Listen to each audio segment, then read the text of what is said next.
تو اب وہاں پہ جب اس کے جہنم کے آس پاس کے لوگ اس کو گم پائیں گے تو وہ پھر کہیں گے اس کی سفارش کس نے کی ہے؟ تو وہ کہیں گے شہید نے، نبی انبیاء نے کی ہے، کہیں گے نہیں، شہداء نے کی ہے نہیں، صدیقین نے کی ہے نہیں، کس نے کی ہے؟ اس نے کہا اس کا ایک دوست تھا اس نے کی ہے۔ اس وقت پھر وہ یہ سٹیٹمنٹ دیں گے، وہ کہیں گے کہ ما لنا من شافعین ولا صدیق حمیم، ہمارا تو کوئی سفارش کرنے والا نہیں ہے اور نہ ہی ہمارا کوئی دلی دوست ہے حمیم۔ تین درجے ہوتے ہیں دوستی کے، ایک صدیق، ایک حمیم اور ایک خلیل۔ یہ انشاءاللہ آگے اگلی آیات میں آ رہا ہے کہ بندہ یہ کہے گا کہ کاش میں فلاں کو خلیل نہ بناتا۔ تو آپ یہ یوں سمجھیں کہ جو صدیق ہے یہ ایک عام دوست، اور حمیم وہ ہے جو بیسٹ فرینڈ کہہ لیں آپ اس کو، اور خلیل وہ جو اس سے بھی اگلے درجے کا ہے، جو بیسٹ فرینڈ فار ایور کہہ لیں، یا جو بھی اس کو آپ ٹرانسلیٹ کر لیں، زیادہ مضبوط تعلق ہوتا ہے جس کے ساتھ۔ تو اس وقت پھر وہ کہیں گے کہ ہمارے لیے تو کوئی دلی دوست بھی نہیں ہے حمیم، جو گرم جوشی کھاتا ہے دوست کے لیے۔ تو کوئی دوست نہیں ہوگا ان کا جو ان کو نکلوا سکے، اور کوئی مددگار نہیں ہوگا۔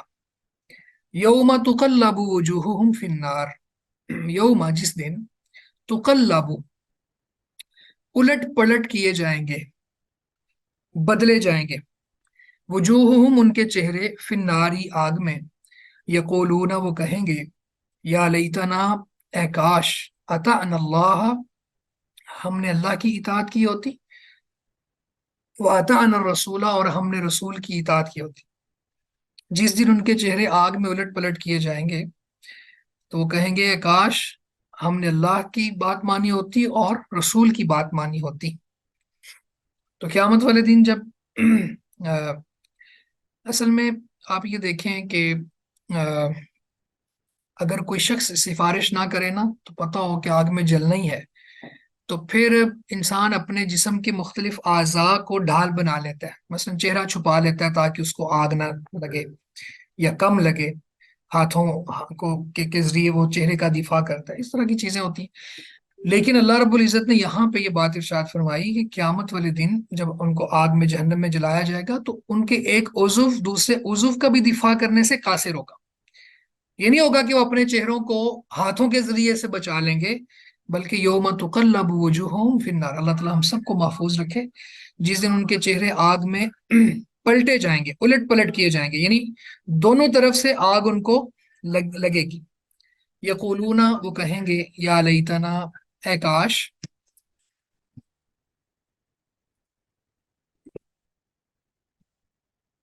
اطعنا اللہ و اطعنا الرسول، ہم نے اللہ کی بات مانی ہوتی، اطاعت کی ہوتی، اور رسول کی اطاعت کی ہوتی۔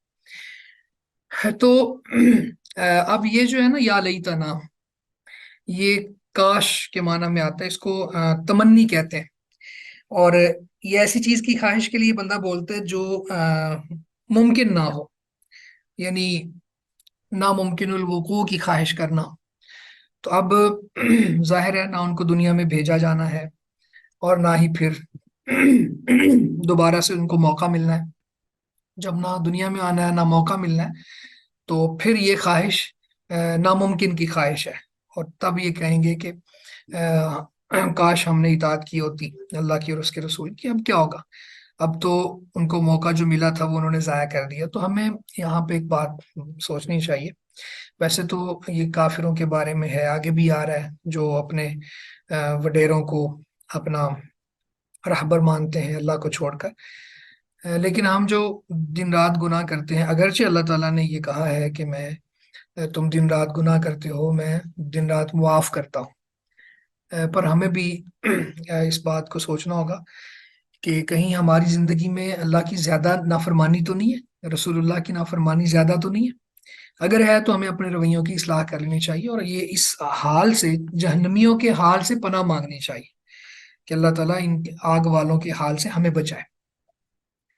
وقالو اور وہ کہیں گے، اچھا اس میں ان کی جو پیچھے خواہشات ہیں نا، وہ اللہ تعالیٰ نے اور بھی مقامات پہ بیان کیے ہیں کہ قیامت والے دن جب عذاب کو دیکھیں گے یا عذاب میں داخل ہو جائیں گے جہنم میں، تو اس وقت وہ مختلف انداز میں بات کریں گے، مثلا وَيَوْمَ يَعُضُّ الظَّالِمُ عَلَىٰ يَدَيْهِ، جس دن ظالم اپنے دونوں ہاتھ اپنے دانتوں سے کاٹے گا، یقول کہے گا یا لیتنی اتخذت مع الرسول سبیلا، کہے گا اے کاش میں نے رسول کے ساتھ رستہ بنایا ہوتا، یعنی رسول والا رستہ اختیار کیا ہوتا، یا ویلتا لیتنی لم اتخذ فلانا خلیلا، کہ اے کاش میری بربادی کہ میں فلاں کو خلیل نہ بناتا، وہ جو میں نے ابھی بات کی ہے کہ 3 درجے ہیں دوستی کے، تو اس میں خلت، میں خلیل نہ بناتا۔ تو خلیل وہ ہوتا ہے جو آپ کے ہر وقت ساتھ رہتا ہے، آپ کے دائیں بائیں، اور انہی سے آپ پہچانے جاتے ہیں۔ تو اس کے بعد وہ آگے وہاں پہ سورہ الفرقان کی وہ آیات ہے، اس میں آگے وہ کہے گا کہ لقد اضلنی عن الذکر بعد اذ جاءنی، یقیناً اس نے مجھے نصیحت سے گمراہ کر دیا اس کے بعد کہ وہ میرے پاس آئی، نصیحت میرے پاس آ رہی تھی، پر اس نے جس کو میں نے خلیل بنا لیا، اپنے دل میں جگہ دے دی اور اس کے ساتھ زیادہ سے زیادہ وقت گزارا، تو اس نے مجھے اس ذکر سے غافل کر دیا اور گمراہ کر دیا۔ وَكَانَ الشَّيْطَانُ لِلْإِنسَانِ خَذُولًا، اور شیطان ہمیشہ انسان کو چھوڑنے والا ہے۔ تو شیطان یہاں پہ جو خلیل کا لفظ ہے، آیات کا اسلوب بتاتا ہے، اس میں شیطان بھی ہے۔ تو کوئی بندہ اتنی دوستی لگا لے شیطان سے کہ اس کی ہر بات ہی مانتا چلا جائے، تو پھر قیامت والے دن وہ کہے گا اے کاش میں فلاں کو، تو اور بھی باقی لوگ بھی مراد ہیں یہاں پہ، باقی جن کو کے ساتھ دوستی لگائی جاتی ہے۔ اچھا، اس میں ایک اور زاویے سے اس کو ہم دیکھیں تو آج کل ہمارے موبائل، سوشل میڈیا ایپس اور یہ چیزیں، یہ بھی ہماری دوست ہیں، ان کو بھی ہم زیادہ وقت دیں، اگر ان کے ساتھ زیادہ منسلک رہیں، ہر وقت انہی کے ساتھ لگے رہیں، تو یہ بھی تو خلت کے معنی میں ہی آ جاتا ہے، اور پھر یہ الیاذ باللہ، اللہ تعالیٰ ہم سب کو محفوظ رکھے۔ اگر کوئی شخص اس سبب سے آگ میں چلا گیا تو وہاں پہ وہ کہے گا کاش میں فیس بک کو دوست نہ بناتا، کاش میں اس کے ساتھ یاری نہ لگاتا، اپنے موبائل کے ساتھ یا اپنی سوشل میڈیا کے ساتھ، یا اسکرین ایڈکٹ نہ ہوتا، اس طرح کی چیزیں۔ تو بہرحال ہمیں اپنی اصلاح کرنا ہوگی، اور یا لیکن اس وقت پھر یہ کاش کام نہیں آئے گا۔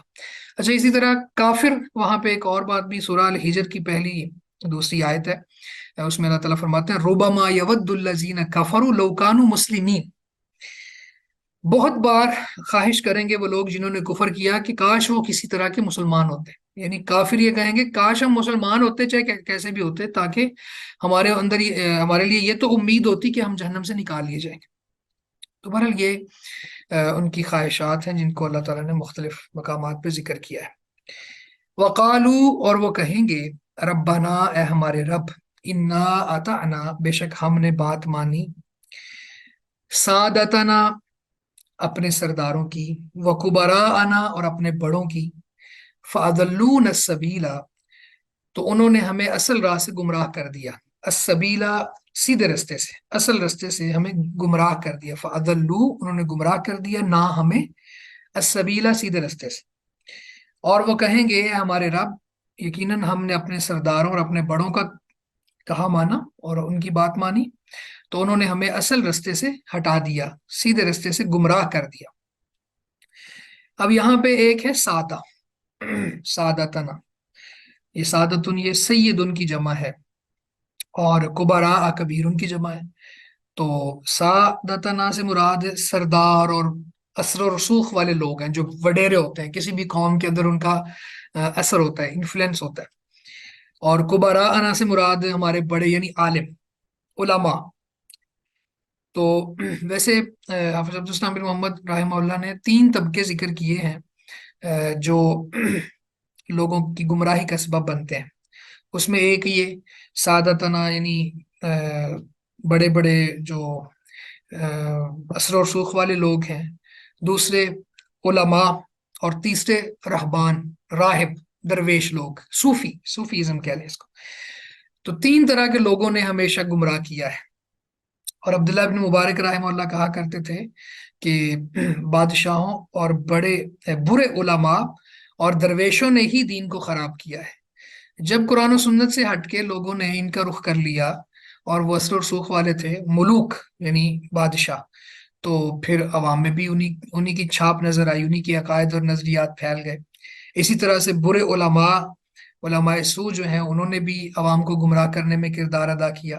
اور اسی طرح سے جو راہب ہیں، جنہوں نے کہا کہ بالکل قطع تعلقی کرو دنیا سے، اور صرف دین کی طرف آ جاؤ، اور یہ دیکھنے میں بہت اچھی چیز لگی، اور لوگوں نے کہا کہ واہ یہ کتنی قربانی دے رہے ہیں، ایک ٹانگ پہ کھڑے ہو کے عبادت کرنا، کنویں میں لٹک کے عبادت کرنا، اپنے آپ کو مشقت میں ڈالنا، ٹھیک ہے، تو خود ساختہ عبادت کے طریقے وضع کرنا، اور پھر کہنا جی نہیں میں تو شادی نہیں کرواؤں گا، کیونکہ میری عبادت کمپرومائز ہوگی، پھر یہ کہنا کہ جی میں تو روزانہ ہی ساری ساری رات جاگوں گا، کبھی سوؤں گا نہیں، پھر اسی طرح سے یہ کہنا کہ میں روزانہ روزہ رکھوں گا، اس طرح میں یہ فلاں چیز کو نہیں کھاؤں گا، فلاں چیز اپنے اوپر حرام کر لیتا ہوں، تو یہ اس طرح کی چیزیں اللہ کے نبی صلی اللہ علیہ وسلم نے ان کو برداشت نہیں کیا۔ آپ نے فرمایا تھا کہ مجھ سے زیادہ اللہ سے ڈرنے والا کوئی نہیں ہے، میں تم میں سب سے زیادہ اللہ سے ڈرتا ہوں، تو میں کھاتا بھی ہوں، پیتا بھی ہوں، سوتا بھی ہوں، جاگتا بھی ہوں، رات کو قیام بھی کرتا ہوں، شادیاں بھی کی ہوئی ہیں، روزہ رکھتا بھی ہوں اور کبھی نہیں بھی رکھتا، تو میری سنت سے، میرے طریقے سے جو اعراض کرے گا تو اس کا میرے ساتھ کوئی تعلق نہیں ہے۔ تو یہ ان لوگوں نے گمراہ کیا۔ تو اس میں ان لوگوں کا قصور ہے، گمراہ کرنے والوں کا، پر جو رعایا ہے یا جو عوام ہے ان کو بھی تو اللہ تعالیٰ نے عقل سے سرفراز کیا ہے، نہ وہ ریزننگ کرتے ہیں، نہ دلائل مانگتے ہیں، کوشش ہی نہیں کرتے، دنیاوی معاملات میں تو بہت زیادہ کوشش کرتے ہیں، لیکن دینی معاملات میں بالکل آپ دیکھیں نا، عموماً یہ معروف بات ہے کہ کوئی چیز خریدنی ہو تو کتنی وہ دکانیں پھرنا، اور پھر مارکیٹ میں جانا، اور پھر آن لائن ریٹس چیک کرنا، اور اتنا کچھ ہوتا ہے، لیکن دین کے معاملات میں کوئی بات نہیں ہے، تو لوگوں کا اپنا بھی رویہ برا ہے نا، تو وہ پھر وہاں پہ قیامت والے دن یہ کہہ رہے ہوں گے کہ اے ہمارے رب، بے شک ہم نے اپنے بڑوں کی بات مانی، وڈیروں کی، چودھریوں کی، بادشاہوں کی اور علماء کی، فَأَزَلُّونَ السَّبِيلَ، تو انہوں نے ہمیں سیدھے رستے سے ہٹا دیا۔ تو ہم یہ بات کر رہے تھے، اللہ تعالیٰ یہاں ارشاد فرما رہے ہیں کہ وہ لوگ جنہوں نے دنیا میں اللہ کو چھوڑ کر، رسول اللہ کو چھوڑ کر اور لوگوں کی پیروی کی ہوگی، ان کی اطاعت کی ہوگی، تو وہ پھر قیامت والے دن یہ قبول کریں گے کہ ہمارے رب، ہم نے اپنے علماء کی، اپنے وڈیروں کی اطاعت کی تو انہوں نے ہمیں سیدھے راستے سے گمراہ کر دیا۔ اچھا، اس میں وہ لوگ بھی آ جاتے ہیں جو جب ان کے سامنے حدیث رسول صلی اللہ علیہ وسلم پیش کی جاتی ہے تو وہ آگے سے اپنے فقہا کی بات کرتے ہیں، اپنے مسلک کی بات کرتے ہیں، اور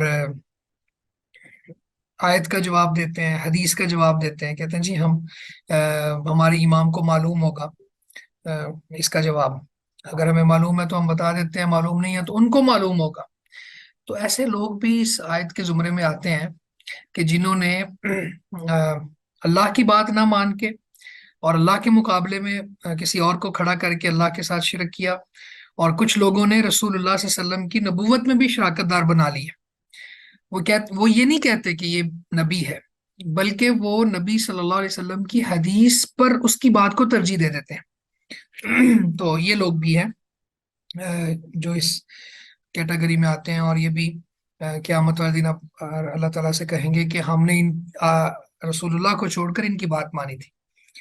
ربنا آتihim ضعفین من العذاب، ربنا اے ہمارے رب، آتihim، آتی دیں آپ، ہم ان کو، ضعفین دگنا، من العذابی عذاب سے، اے ہمارے رب انہیں دگنا عذاب دے، والعنہم اور ان پر لعنت کر، لعنن کبیرہ بہت بڑی لعنت، اے ہمارے رب انہیں دگنا عذاب دے اور ان پر لعنت کر بہت بڑی لعنت۔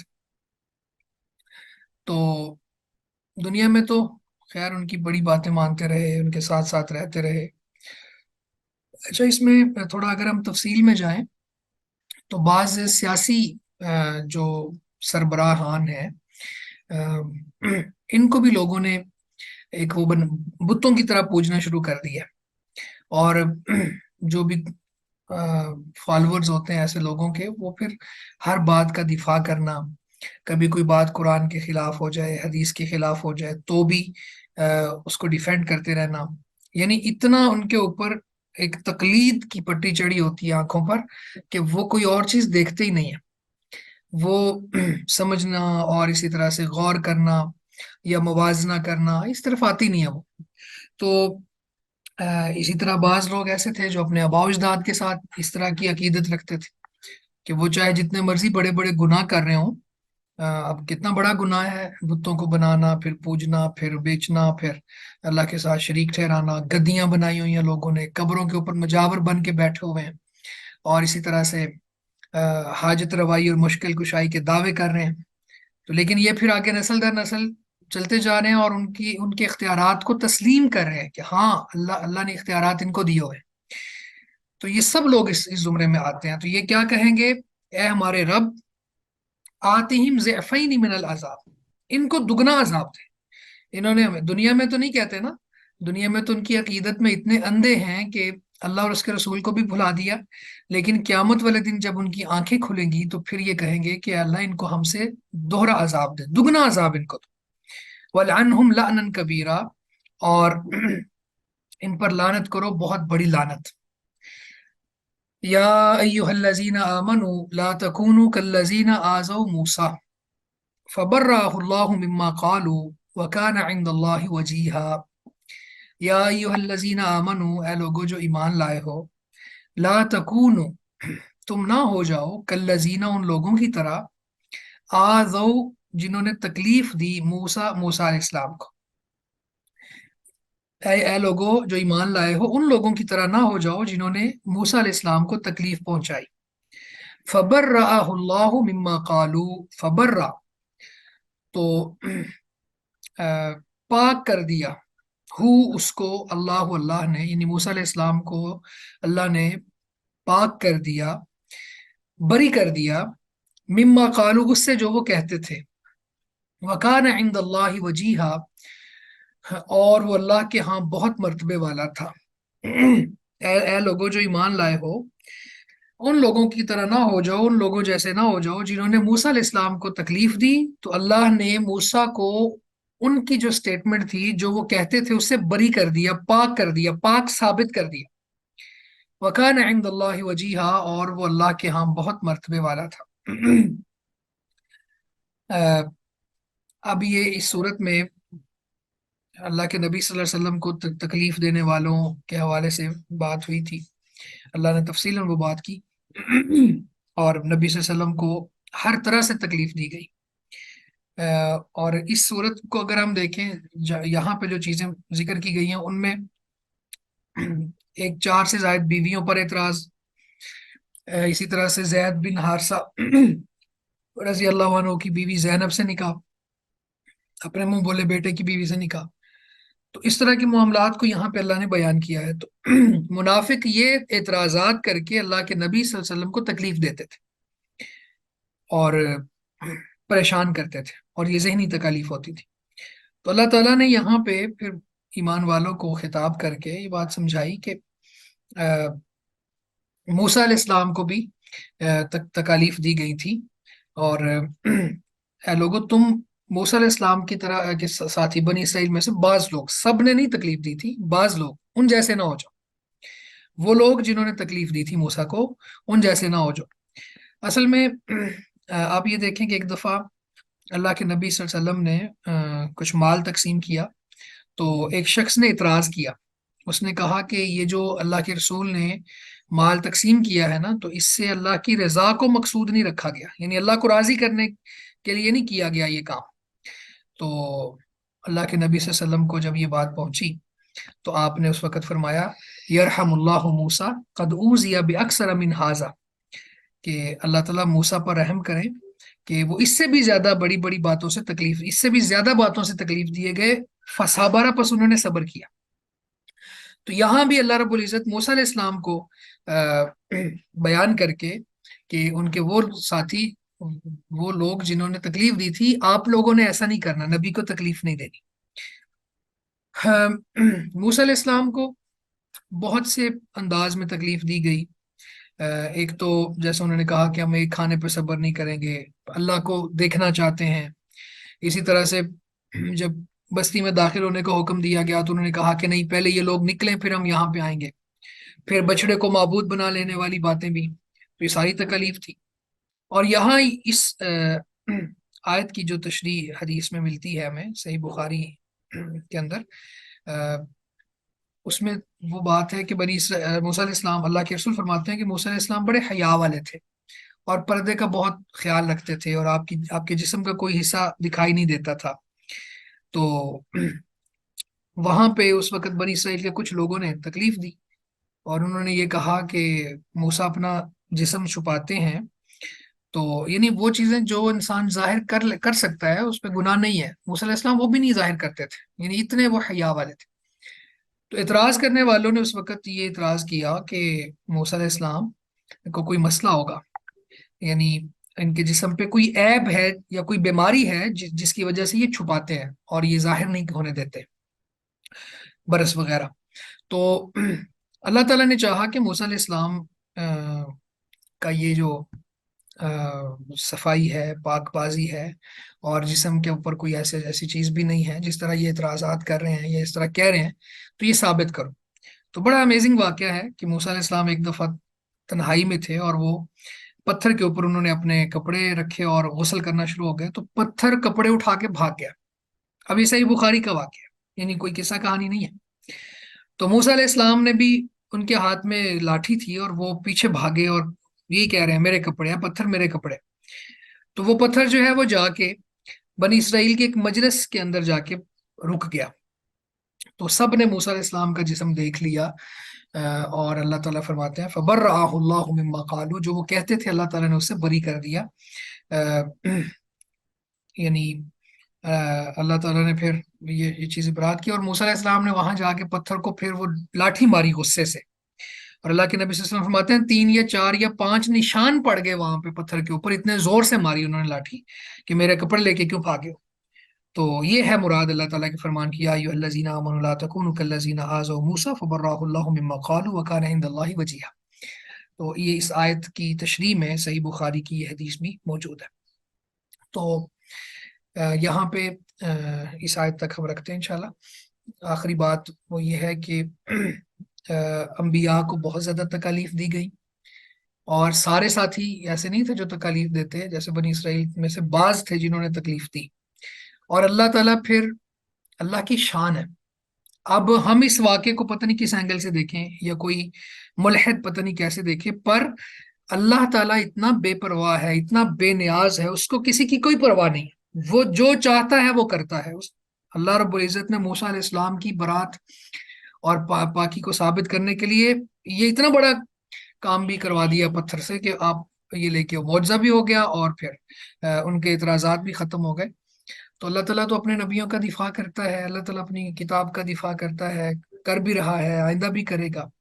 تو مسلمانوں کو بھی چاہیے، یہاں پہ اللہ نے حکم دیا کہ اے ایمان والو تم ایسے نہ ہو جو کہ جو انبیاء کو تکلیف دیتے تھے، تو تمہیں تو چاہیے کہ انبیاء کا دفاع کرو۔ اور ایسے لوگوں کا تذکرہ بھی اللہ نے قرآن مجید میں کیا کہ یا قوم اتبعوا المرسلین، کہ اے لوگو، اے میری قوم کے لوگو، انبیاء کی پیروی کرو۔ تو وہ پھر ان کو تشدد کا نشانہ بھی بنایا جاتا۔ تو وکان عند اللہ وجیہا، وجیہا کا معنی ہوتا ہے بڑی عزت والا، بلند مرتبے والا۔ جی یہاں تک رکھتے ہیں انشاءاللہ۔